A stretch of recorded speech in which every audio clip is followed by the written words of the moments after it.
Okay, if you're into e-skate and you like street wheels, urethane wheels, or even if you don't like them, today I'm going to show you the best urethane / street wheels that I've ever tried. They come from Mad eSkate and they're called Mad Wheels.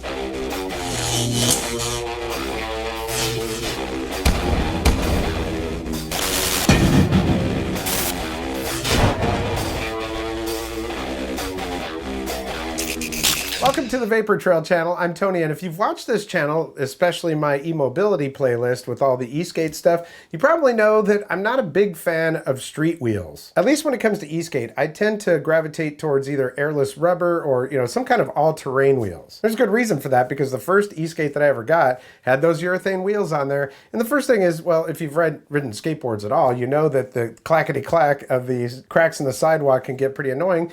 And it's, after a while, if you're going 5 or 10 miles on a ride, it's going to start to fatigue your legs. They're just not as comfortable, and sometimes they can be a little bit slippy. Not to mention, if you catch the right rock, that rock is going to stop your board and you're going to do a Superman, which I've done a couple of times. So it's pretty easy to understand why I might gravitate towards some all-terrain, either pneumatics or something like that. I mean, don't get me wrong, I will ride some urethane wheels here and there. Now, my friend Drew, who also has a YouTube channel, he told me about these Mad wheels, and I was like, okay, I'm really curious about these. Now, these wheels, they're nice because for me, they're just the right size, the right diameter. They're 72A, so they've got a little bit of a squish to them, but they've also got, let me show you the website. Now, it says here on the website, US sales only. If you want to get them outside of the country, it is still possible to do that, and you can inquire through their website for that, but it says the Mad 105 wheels feature hollow pour technology, a custom urethane pouring process that is designed to form 12 hollow pockets on the inside surface of each wheel. You can see those here. These pockets give extra space for the soft urethane to flex and compress with the contours and bumps in the road, making the ride exceptionally smooth and allowing the wheels to maintain contact even with the roughest of roads. The Mad wheels are identical to the original boosted 105 wheels with the exception of the graphics and much lower price. Size on these is 150 millimeters by 65 millimeters, 72A diameter, and that $119 price is wheels only, no bearings or spacers. These are not compatible with Onsra Kegel pulleys. When I got these, I got them with the Boardnamic 40T pulleys. These pulleys were what was recommended by Brian, and they're only $50 for CNC'd pulleys, so I do highly recommend that. I did get to have a little chat with Brian on Instagram. Brian is the owner of Mad eSkate. They're Hawaii-based, and it's a family company, so basically he makes no money off of those Boardnamic's aluminum pulleys, and I'm going to guess he probably doesn't make a whole lot off these wheels. But he was a big fan of the boosted 105 wheels, and apparently he found the company that was manufacturing for them, talked to them, and so he's partnered up with them, and yeah, so there we go, Mad Wheels. Well, I'll tell you what, I'll tell you why I like these wheels so much. First, let's do this. I'm just going to do a quick little, there is no unboxing because there was no box. They just came packaged in a shipping envelope, but as it were, and I'm going to slap them on this board and then I'll come back and give you my impression.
So why do I like these wheels so much? Well, first of all, the contact patch on these things is nice and wide. I mean, you're gonna get the full 65 millimeters of contact patch, so you are definitely gonna be sticking to the road. The material that these are made out of, I get such good grip on these things. I mean, I can just carve away, man. I don't have to worry about the board slipping out from under me or anything like that.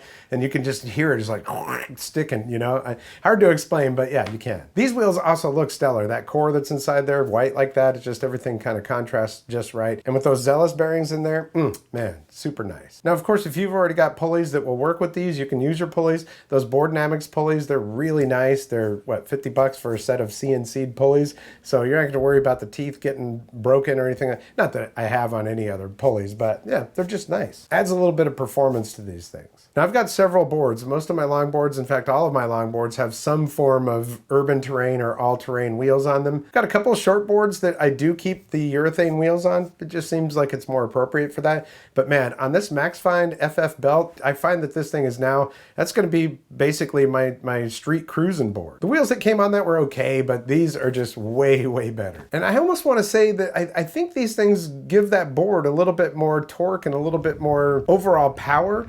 That's probably because the other wheels had, you know, they had treads on them and all that kind of stuff. But hey, either way, if it's just perception, it doesn't matter because I love it. Yeah, 100 bucks might seem like a lot for some skateboard wheels, but if you are, you know, a regular e-skater, you know that wheels aren't cheap. I mean, even Cloud wheels are like 120 bucks. Not a whole lot more to say, but if you're looking for street wheels, urethane wheels for your electric skateboard, you could even put them on a regular skateboard. These are nice. They're very comfortable, grippy, they look great, and they turned one board that was a good board into a great board. So not much more to say. That is Mad Wheels from Mad E-Skate in Hawaii, and I want to thank you so much for your support here on the channel. Likes, comments, shares, subscriptions, always very important to my channel, so if you like what you see, hit that thumbs up. If you haven't subscribed yet, there is a red subscribe button down there. Click that and the notification bell, and you'll get notifications when I upload new videos. I do have links down there for Facebook, Twitter, Pinterest, and Instagram, and if you look at the bottom of this video, there's a little thank you button down there, or thanks. If you click that, then you can donate to the channel $1 all the way up to, I think, $500. Not asking you to donate $500. I mean, if you want to, but this channel is a labor of love, and everything, all camera gear, microphones, lights, and everything else, I got to pay for that out of my own pocket. So every little bit counts, and I appreciate you. Well, that's going to do it for this episode. We'll catch you next time on the Vapor Trail channel.